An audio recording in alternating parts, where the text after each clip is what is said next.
We all rely, I think, pretty heavily on legacy media Yeah. outlets, right? The big names, the ones that really shape the public conversation. Absolutely.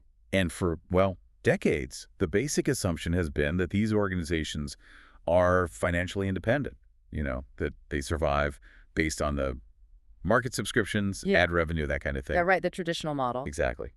But the sources we're diving into today, they paint a completely different picture, a really controversial one, actually. That's right. We've got a stack of analysis here arguing that many of these major publications are under, let's say, immense financial stress. Okay. And this has apparently led them to rely on what these analysts are calling non-market financing. It's created a situation where they're allegedly kept on life support. Wow. Not by readers, then. Not primarily by readers or traditional ads, according to this view, but by external entities. And these external structures, Hmm. that's what the analysis labels shadow funding pipelines. Correct. That's the term they use. So our mission today is to explore what those pipelines actually are, how they supposedly lead to something called narrative control, and why these analysts connect it all to, well, the fact that public trust is, frankly, at an all-time low. Yeah, we're really examining this core argument that financial sustainability, genuine journalistic independence, and ideological influence are all tangled up together in today's media world. It's complicated. It is. And it's not just about who buys a banner ad anymore. This is about who's providing the, deep operational funding needed just to keep these big media operations running when the old money streams are drying up. Okay, let's start with that really controversial financial claim.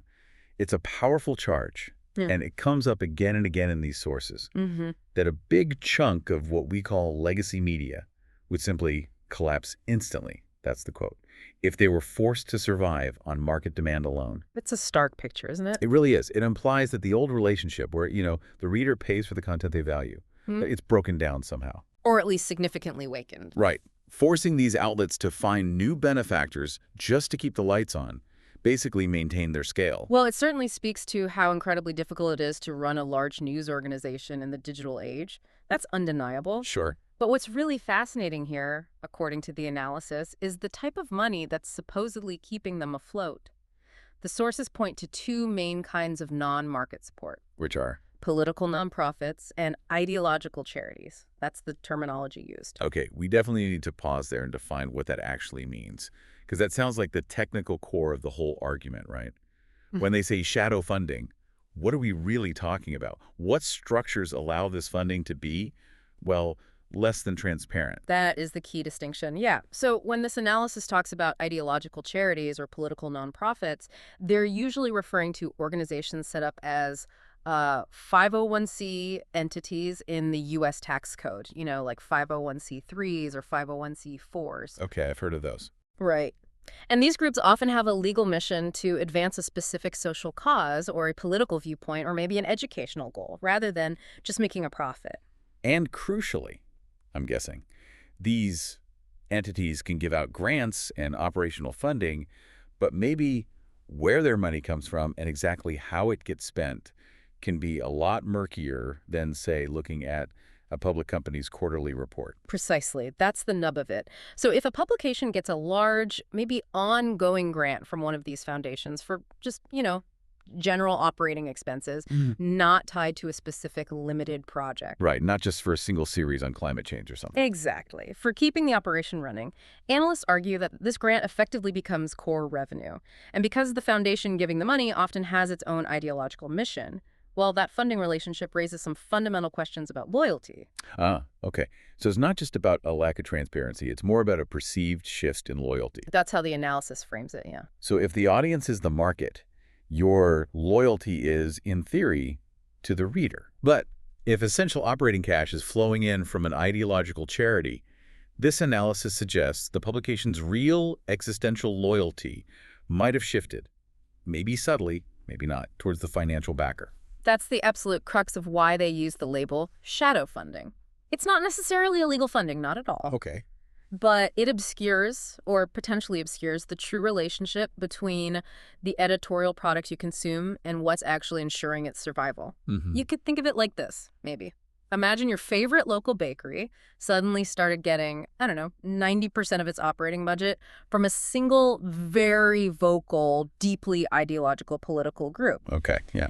Even if the bread still tasted good, you'd probably start to wonder about every single pastry they sold, wouldn't you? You'd wonder if the recipe, or maybe what they chose not to bake, was somehow influenced by the funder. That's a good analogy. You definitely start questioning things. Okay, so if we dig into the specifics, Mm. the examples the sources cite, Mm. this moves from theory to something very concrete. This critique is applied to some really big names. What kind of context do the sources provide for publications like, say, Wired or The Atlantic or even The Guardian? These are often mentioned. Yeah, those specific outlets come up repeatedly in these analyses. And the reason, according to the analysts, is that when they examine financial disclosures, things like the Form 990s that funding foundations have to file, they see significant grants, often millions of dollars, going to these publications. For general operations or specific programs? It varies, sometimes for specific programs, sometimes for general operational support.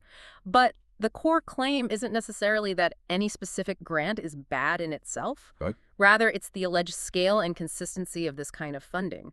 The argument is that this infusion of capital suggests that for these publications, relying on this non-traditional financing has become critical for just maintaining their current size, their output, their staffing levels. So it's about the overall balance sheet then. The argument isn't just, oh, they took a grant once. It's that the analysts allege the whole operation relies on this capital to fill the gap left by maybe falling ad revenue or subscription numbers. Exactly. That's the argument about scale and structure. The analysts doing this kind of deep dive seem to be suggesting that this dependence has become, well, structural. Right. Baked into the system. Right. They suggest that maybe what started years ago as, a funding stream for some niche projects or some specific coverage areas has kind of morphed into an essential subsidy for the entire operation. It shifted, they argue, from being about supplementary reporting to being about existential survival. Wow. Okay, that financial picture, if it's accurate, that raises a really crucial follow-up question. And this moves us from the money side to the content side. Right. How does this flood of non-market, maybe ideologically driven money actually change the story they tell? This is where the sources bring in this idea of narrative control. Yeah, narrative control is presented as the logical outcome, the claimed result of this structural dependence. Now, the sources are usually careful to point out this is rarely like overt pressure. Okay, so it's not the foundation CEO calling the editor saying, kill that story. Probably not, usually not that blatant.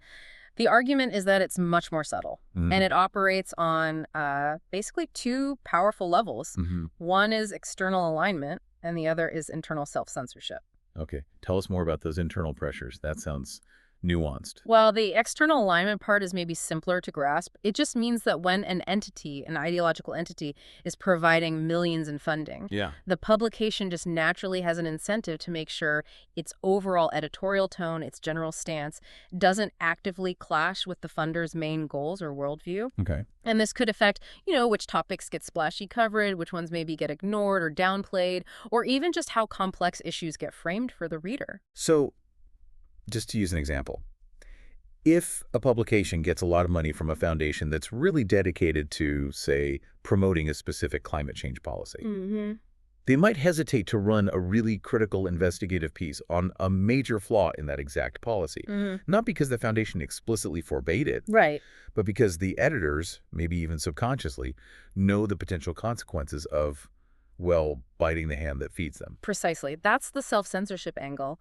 The idea is that the staff, the editors, maybe even individual reporters, they become implicitly aware of the financial realities, the alignments of their own organization. It just permeates the culture. Kind of. Their career path, maybe their job security, the actual viability of the whole publication might seem to rest on maintaining a generally supportive, or at least not actively hostile, editorial posture towards the funders.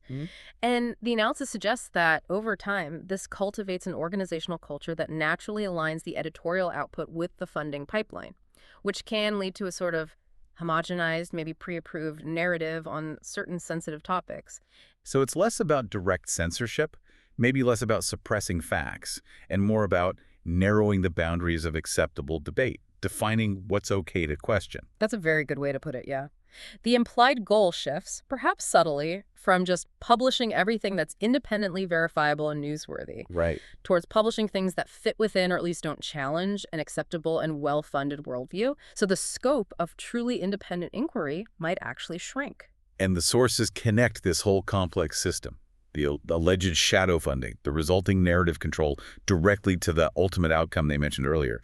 This massive, historic decline in public trust in media. Yes, the argument is that the public, whether consciously or maybe just unconsciously, senses this lack of true independence. They pick up on it. How so? Well, when media reports across many major outlets start sounding remarkably similar, especially on high-stakes, contentious issues, and when the financial models behind these outlets are opaque, not easily understood, skepticism just naturally grows. People aren't stupid. No. The audience is aware that these huge, expensive newsrooms have to get their money from somewhere.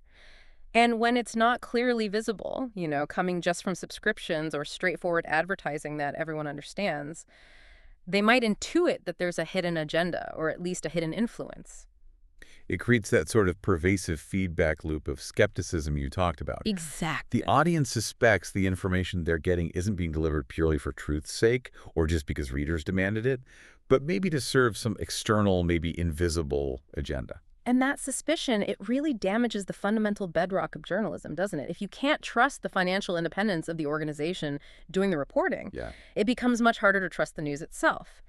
And this is why these analysts argue that until this issue of financial dependency on non-market, often ideological capital is addressed openly, well, the crisis of public trust in legacy media simply cannot be solved. So wrapping this up, what does this all mean for us, as people trying to make sense of the news? We've covered the two key pillars from this analysis we dove into today.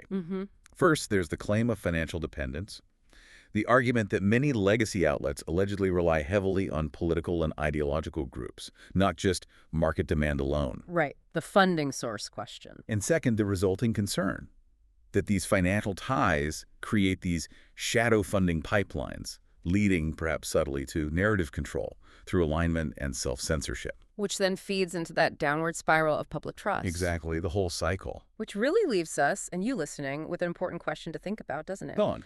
If the main thing ensuring a legacy media organization's survival shifts away from market demand, how many readers actually value it enough to pay for it, and shifts towards alignment with external ideological foundations, does that fundamentally change what journalistic accountability even means? That's a deep question. Accountability to whom? Precisely. If a journalist's success, or even their publication's survival, starts depending more on satisfying a grant committee's objectives rather than satisfying a curious reader's need for information, who does that journalist, who does that outlet ultimately serve? And maybe more importantly, what kind of truth are they incentivized to prioritize? That potential shift in allegiance. Yeah. Yeah, that seems to be the core issue media consumers really need to grapple with when they're trying to figure out how independent their news sources actually are. It's definitely something to chew on.